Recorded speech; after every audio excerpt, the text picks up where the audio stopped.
Welcome once again to HorrorBabble. Today I will be reading The Temple by H.P. Lovecraft. Thanks to Evan, aka an American composer, for bringing it back to my attention. I hope you enjoy it.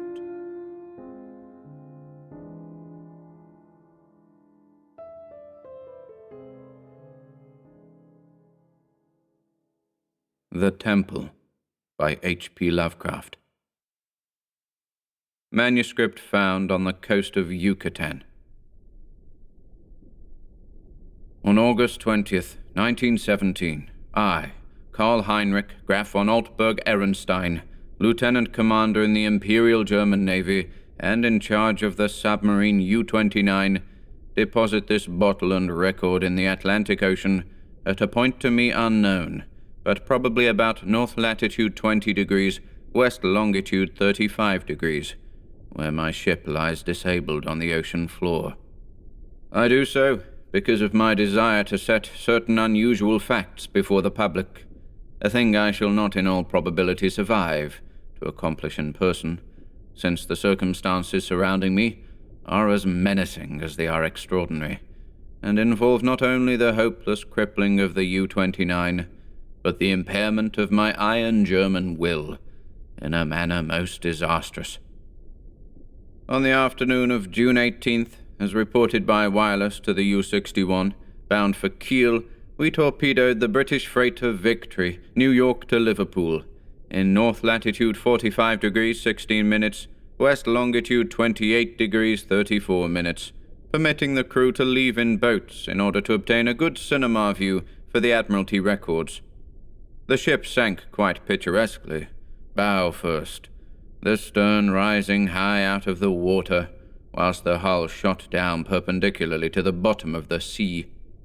Our camera missed nothing, and I regret that so fine a reel of film should never reach Berlin. After that, we sank the lifeboats with our guns and submerged. When we rose to the surface about sunset, a seaman's body was found on the deck, hands gripping the railing in curious fashion. The poor fellow was young, rather dark, and very handsome, probably an Italian or Greek, and undoubtedly of the Victory's crew. He had evidently sought refuge on the very ship which had been forced to destroy his own, one more victim of the unjust war of aggression which the English pig-dogs are waging upon the fatherland. Our men searched him for souvenirs, and found in his coat pocket a very odd bit of ivory, carved to represent a youth's head crowned with laurel. My fellow officer, Lieutenant Clens, believed that the thing was of great age and artistic value, so took it from the men for himself. How it had ever come into the possession of a common sailor, neither he nor I could imagine. As the dead man was thrown overboard, there occurred two incidents which created much disturbance amongst the crew. The fellow's eyes had been closed, but in the dragging of his body to the rail they were jarred open, and many seemed to entertain a queer delusion that they gazed steadily and mockingly at Schmidt and Zimmer, who were bent over the corpse. The boatswain, Mueller, an elderly man who would have known better had he not been a superstitious Alsatian swine, became so excited by this impression that he watched the body in the water, and swore that after it sank a little, it drew its limbs into a swimming position and sped away to the south under the waves. Clens and I did not like these displays of peasant ignorance, and severely reprimanded the men, particularly Mueller. The next day, a very troublesome situation was created by the indisposition of some of the crew. They were evidently suffering from the nervous strain of our long voyage, and had had bad dreams. Several seemed quite dazed and stupid, and after satisfying myself that they were not feigning their weakness, I excused them from their duties. The sea was rather rough, so we descended to a depth where the waves were less troublesome. Here we were comparatively calm, despite a somewhat puzzling southward current, which we could not identify from our oceanographic charts. The moans of the sick men were decidedly annoying, but since they did not appear to demoralize the rest of the crew, we did not resort to extreme measures. It was our plan to remain where we were and intercept the liner Dacia, mentioned in information from agents in New York. In the early evening, we rose to the surface and found the sea less heavy. The smoke of a battleship was on the northern horizon, but our distance and ability to submerge made us safe. What worried us more was the talk of Bosun Mueller, which grew wilder as night came on. He was in a detestably childish state, and babbled of some illusion of dead bodies drifting past the undersea portholes, bodies which looked at him intensely, and which he recognized in spite of bloating as having seen dying during some of our victorious German exploits. And he said that the young man we had found and tossed overboard was their leader. This was very gruesome and abnormal, so we confined Mueller in irons and had him soundly whipped. The men were not pleased at his punishment, but discipline was necessary. We also denied the request of a delegation headed by Seaman Zimmer that the curious carved ivory head be cast into the sea. On June 20th, Seaman Berman Schmidt, who had been ill the day before, became violently insane. I regretted that no physician was included in our complement of officers, since German lives are precious, but the constant ravings of the two concerning a terrible curse were most subversive of discipline, so drastic steps were taken. The crew accepted the event in a sullen fashion, but it seemed to quiet Mueller, who thereafter gave us no trouble. In the evening we released him, and he went about his duty silently. In the week that followed, we were all very nervous, watching for the Dacia. The tension was aggravated by the disappearance of Mueller and Zimmer, who undoubtedly committed suicide as a result of the fears which had seemed to harass them, though they were not observed in the act of jumping overboard. I was rather glad to be rid of Mueller, for even his silence had unfavorably affected the crew. Everyone seemed inclined to be silent now, as though holding a secret fear. Many were ill, but none made a disturbance. Lieutenant Clens chafed under the strain, and was annoyed by the merest trifles, such as the school of dolphins which gathered about the U-29 in increasing numbers, and the growing intensity of that southward current, which was not on our chart. It at length became apparent that we had missed the Dacia altogether. Such failures are not uncommon, and we were more pleased than disappointed, since our return to Wilhelmshaven was now in order. At noon, June 28th, we turned northeastward, and despite some rather comical entanglements with the unusual masses of dolphins, were soon under way. The explosion in the engine room at 2 p.m. was wholly a surprise. No defect in the machinery or carelessness in the men had been noticed, yet without warning the ship was racked from end to end with a colossal shock. Lieutenant Clens hurried to the engine room, finding the fuel tank and most of the mechanism shattered, and engineers Raab and Schneider instantly killed. Our situation had suddenly become grave indeed, for though the chemical air regenerators were intact, and though we could use the devices for raising and submerging the ship and opening the hatches as long as compressed air and storage batteries might hold out, we were powerless to propel or guide the submarine. To seek rescue in the lifeboats would be to deliver ourselves into the hands of enemies unreasonably embittered against our great German nation, and our wireless had failed ever since the Victory affair to put us in touch with a fellow U-boat of the Imperial Navy. From the hour of the accident till July 2nd, we drifted constantly to the south, almost without plans and encountering no vessel. Dolphins still encircled the U-29, a somewhat remarkable circumstance considering the distance we had covered. On the morning of July 2nd, we sighted a warship flying American colors, and the men became very restless in their desire to surrender. Finally, Lieutenant Clens had to shoot a seaman named Traub, who urged this un-German act with especial violence. This quieted the crew for the time, and we submerged unseen. The next afternoon, a dense flock of seabirds appeared from the south, and the ocean began to heave ominously. Closing our hatches, we awaited developments until we realized that we must either submerge or be swamped in the mounting waves. Our air pressure and electricity were diminishing, and we wished to avoid all unnecessary use of our slender mechanical resources. But in this case there was no choice. We did not descend far, and when after several hours the sea was calmer, we decided to return to the surface. Here, however, a new trouble developed, for the ship failed to respond to our direction in spite of all that the mechanics could do. As the men grew more frightened at this undersea imprisonment, some of them began to mutter again about Lieutenant Klenz's ivory image, but the sight of an automatic pistol calmed them. We kept the poor devils as busy as we could, tinkering at the machinery even when we knew it was useless.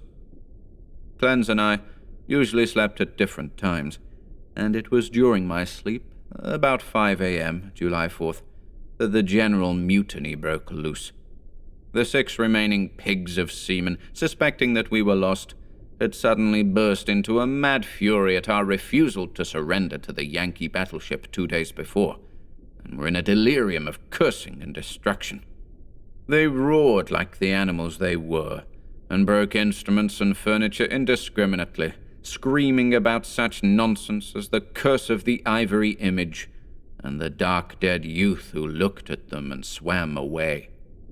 Lieutenant Klenz seemed paralyzed and inefficient, as one might expect of a soft, womanish Rhinelander.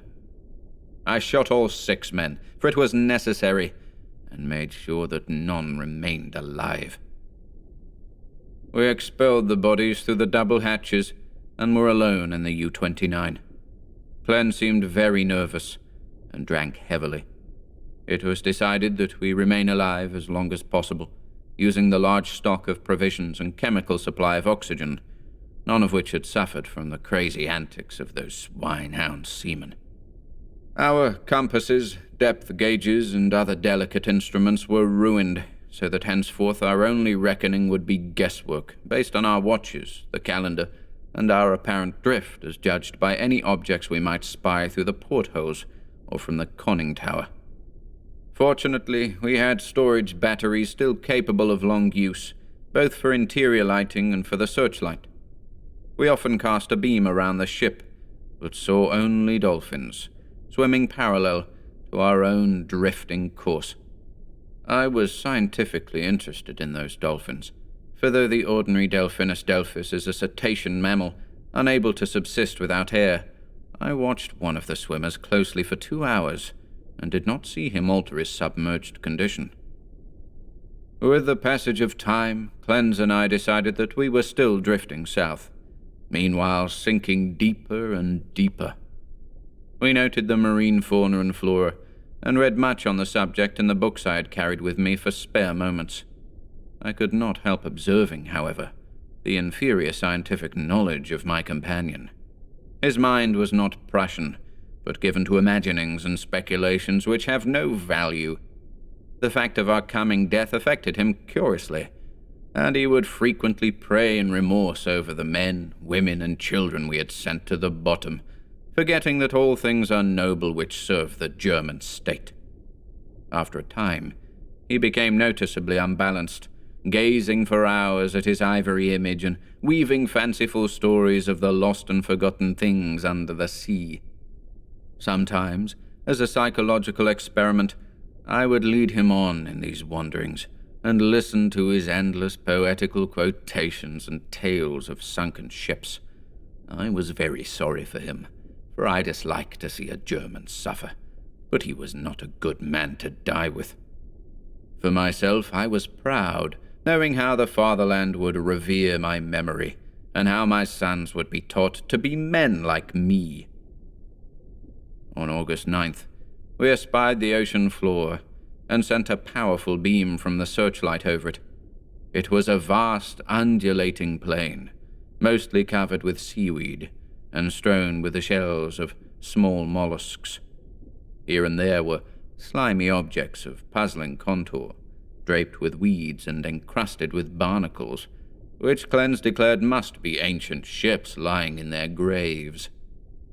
He was puzzled by one thing, a peak of solid matter, protruding above the ocean bed nearly 4 feet at its apex, about 2 feet thick, with flat sides and smooth upper surfaces, which met at a very obtuse angle. I called the peak a bit of outcropping rock, but Clens thought he saw carvings on it. After a while he began to shudder, and turned away from the scene as if frightened, yet could give no explanation save that he was overcome with the vastness, darkness, remoteness, antiquity, and mystery of the oceanic abysses. His mind was tired, but I am always a German, and was quick to notice 2 things: that the U-29 was standing the deep-sea pressure splendidly, and that the peculiar dolphins were still about us, even at a depth where the existence of high organisms is considered impossible by most naturalists. That I had previously overestimated our depth, I was sure, but nonetheless we must still be deep enough to make these phenomena remarkable. Our southward speed, as gauged by the ocean floor, was about as I'd estimated from the organisms passed at higher levels.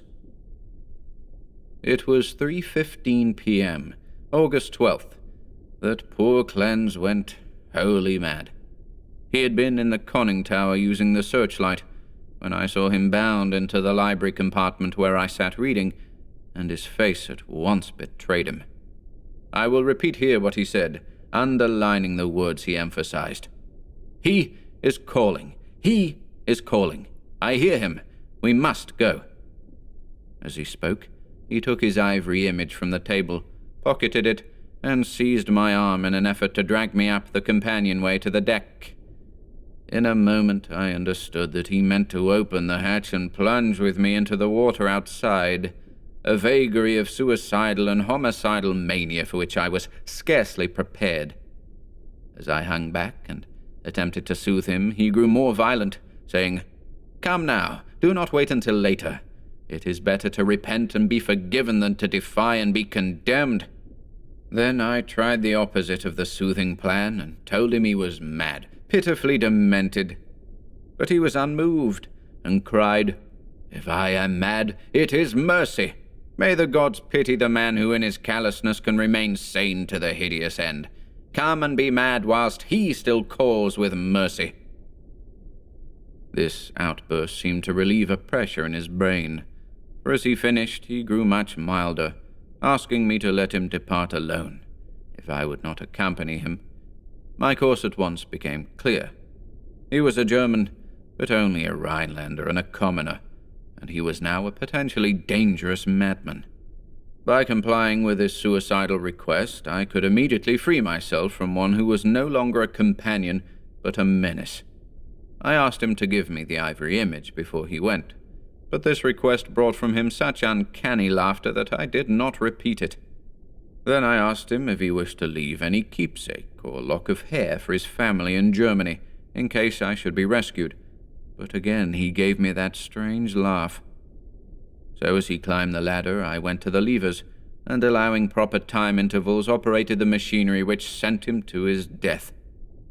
After I saw that he was no longer in the boat, I threw the searchlight around the water in an effort to obtain a last glimpse of him, since I wished to ascertain whether the water pressure would flatten him as it theoretically should, or whether the body would be unaffected, like those extraordinary dolphins. I did not, however, succeed in finding my late companion, for the dolphins were massed thickly and obscuringly about the conning tower.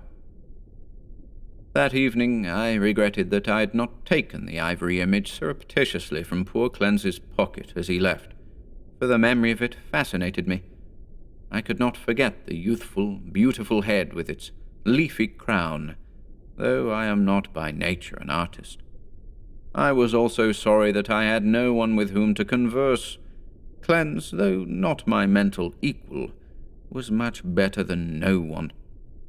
I did not sleep well that night, and wondered exactly when the end would come. Surely I had little enough chance of rescue. The next day I ascended to the conning tower and commenced the customary searchlight explorations.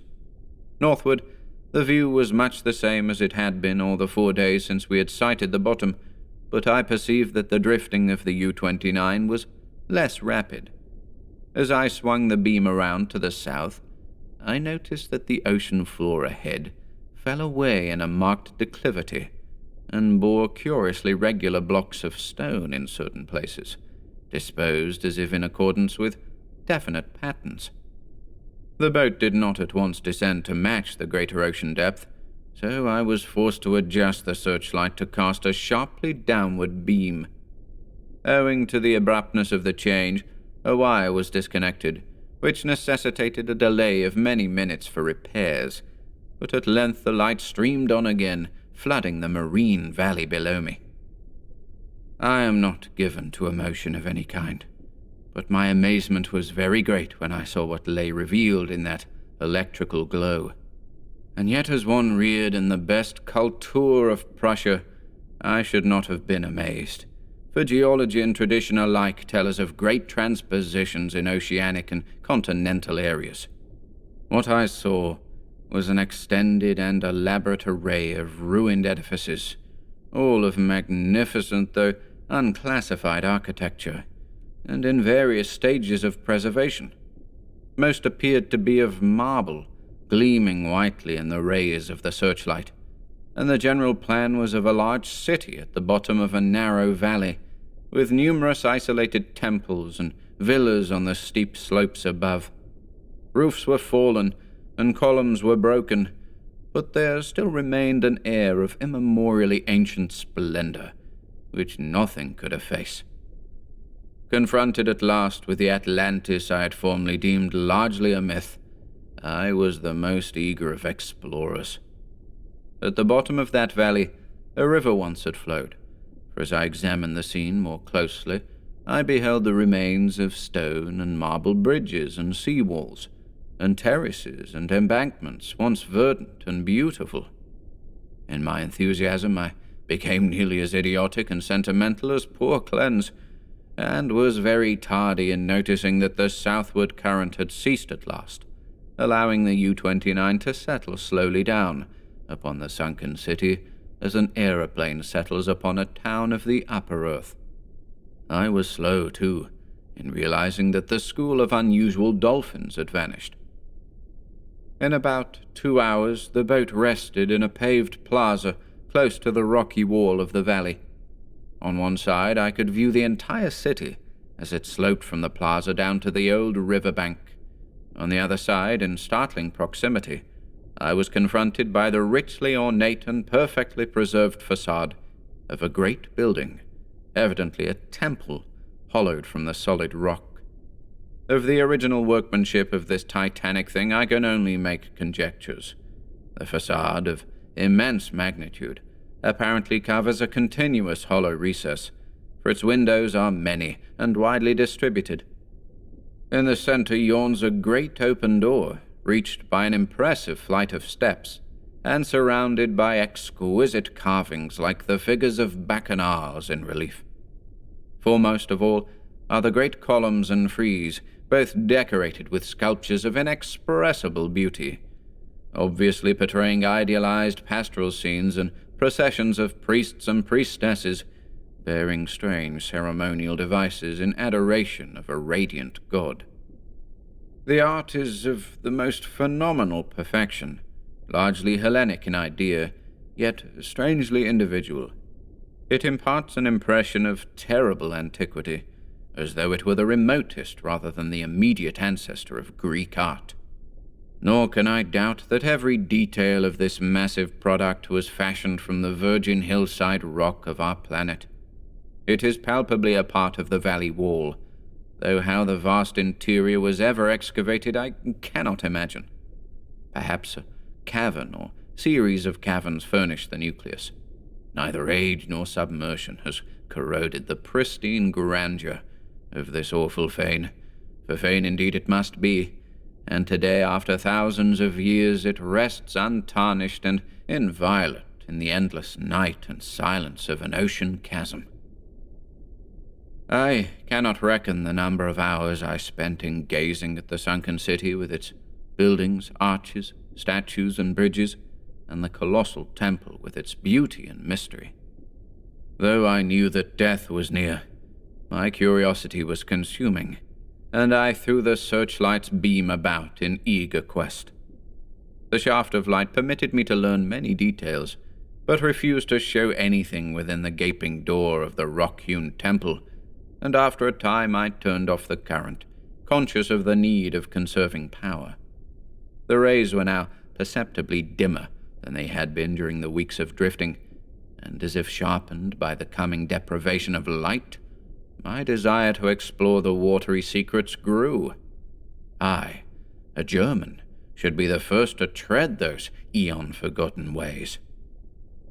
I produced and examined a deep-sea diving suit of joined metal and experimented with the portable light and air regenerator. Though I should have trouble in managing the double hatches alone, I believed I could overcome all obstacles with my scientific skill and actually walk about the dead city in person. On August 16th, I effected an exit from the U-29 and laboriously made my way through the ruined and mud-choked streets to the ancient river.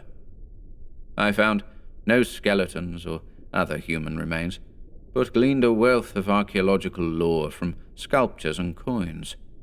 Of this I cannot now speak save to utter my awe at a culture in the full noon of glory, when cave-dwellers roamed Europe and the Nile flowed unwatched to the sea. Others, guided by this manuscript, if it shall ever be found, must unfold the mysteries at which I can only hint. I returned to the boat as my electric batteries grew feeble, resolved to explore the rock temple on the following day. On the 17th, as my impulse to search out the mystery of the temple waxed still more insistent, a great disappointment befell me, for I found that the materials needed to replenish the portable light had perished in the mutiny of those pigs in July. My rage was unbounded, yet my German sense forbade me to venture unprepared into an utterly black interior, which might prove the lair of some indescribable marine monster, or a labyrinth of passages from whose windings I could never extricate myself. All I could do was turn on the waning searchlight of the U-29, and with its aid walk up the temple steps and study the exterior carvings. The shaft of light entered the door at an upward angle, and I peered in to see if I could glimpse anything, but all in vain. Not even the roof was visible, and though I took a step or two inside after testing the floor with a staff, I dared not go farther. Moreover, for the first time in my life, I experienced the emotion of dread.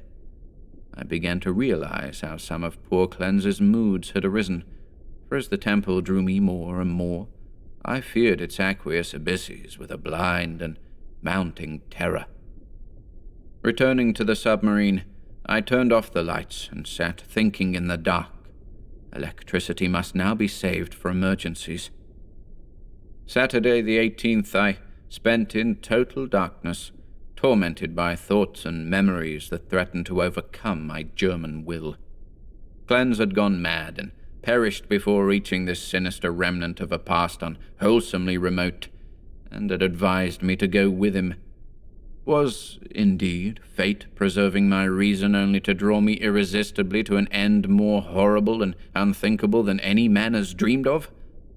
Clearly, my nerves were sorely taxed, and I must cast off these impressions of weaker men. I could not sleep Saturday night, and turned on the lights regardless of the future. It was annoying that the electricity should not last out the air and provisions. I revived my thoughts of euthanasia, and examined my automatic pistol. Toward morning I must have dropped asleep with the lights on, for I awoke in darkness yesterday afternoon to find the batteries dead. I struck several matches in succession, and desperately regretted the improvidence which had caused us long ago to use up the few candles we carried. After the fading of the last match I dared to waste, I sat very quietly without a light. As I considered the inevitable end, my mind ran over preceding events, and developed a hitherto dormant impression which would have caused a weaker and more superstitious man to shudder. The head of the radiant god in the sculptures on the rock temple is the same as that carven bit of ivory which the dead sailor brought from the sea and which poor Cleanse carried back into the sea. I was a little dazed by this coincidence, but did not become terrified. It is only the inferior thinker who hastens to explain the singular and the complex by the primitive shortcut of supernaturalism.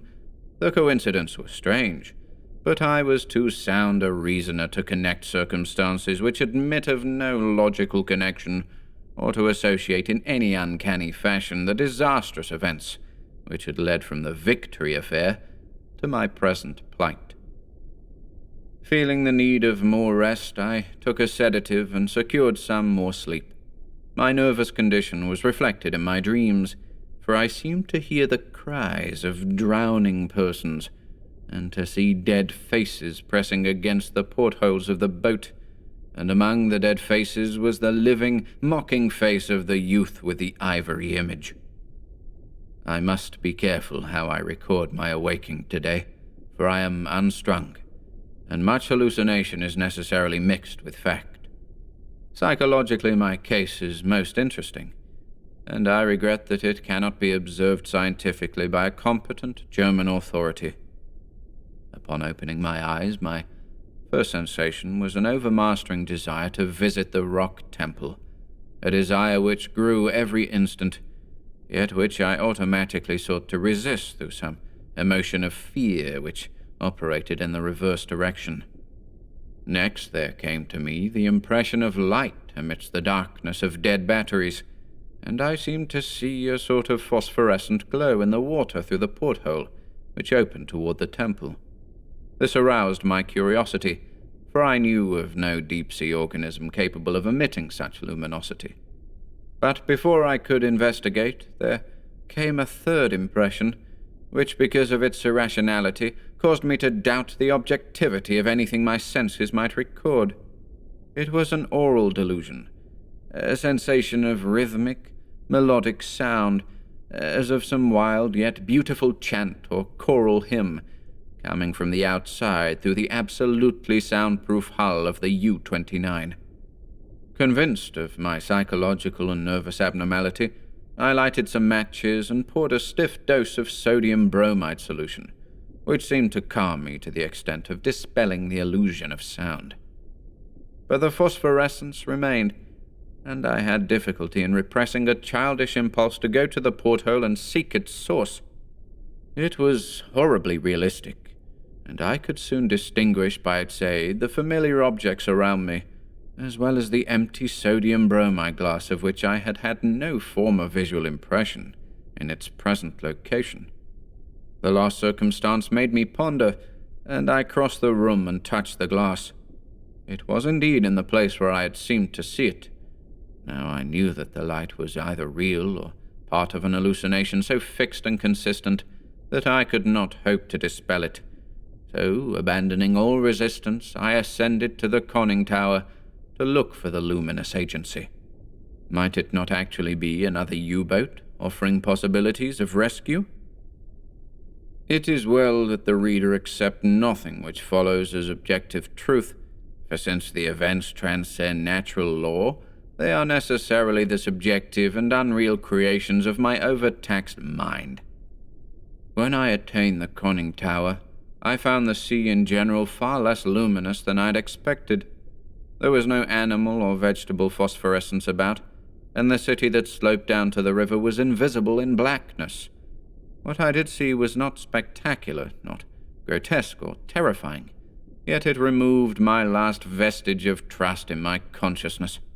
For the door and windows of the undersea temple hewn from the rocky hill were vividly aglow with a flickering radiance, as from a mighty altar flame far within.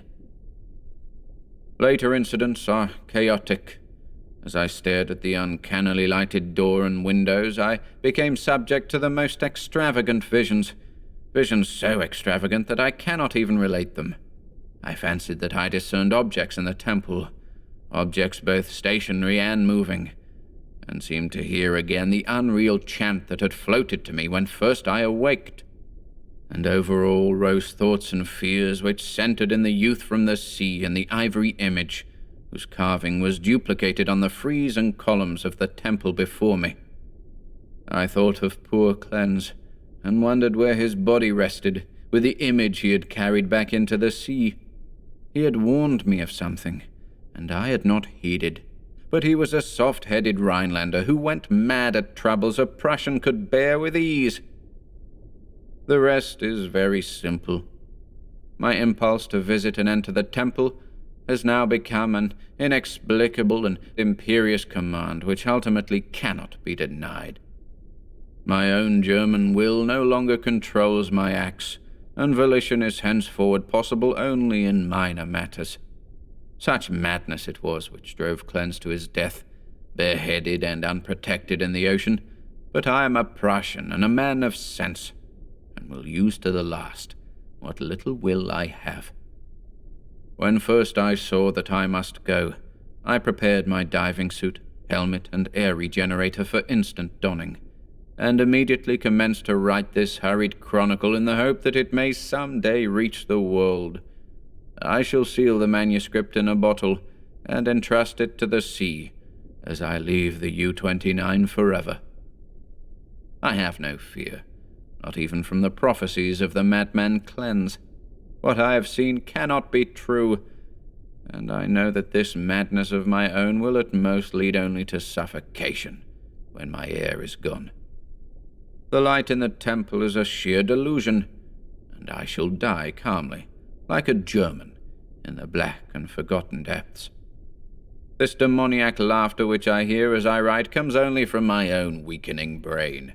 So I will carefully don my diving suit and walk boldly up the steps into that primal shrine, that silent secret of unfathomed waters and uncounted years.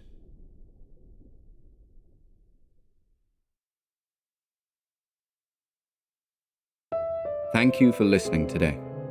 If you enjoyed this reading and would like to support our work here at HorrorBabble, please feel free to pay us a visit over at Patreon. Links to Patreon and the Bandcamp shop can be found in the video description below. Until next time, goodbye.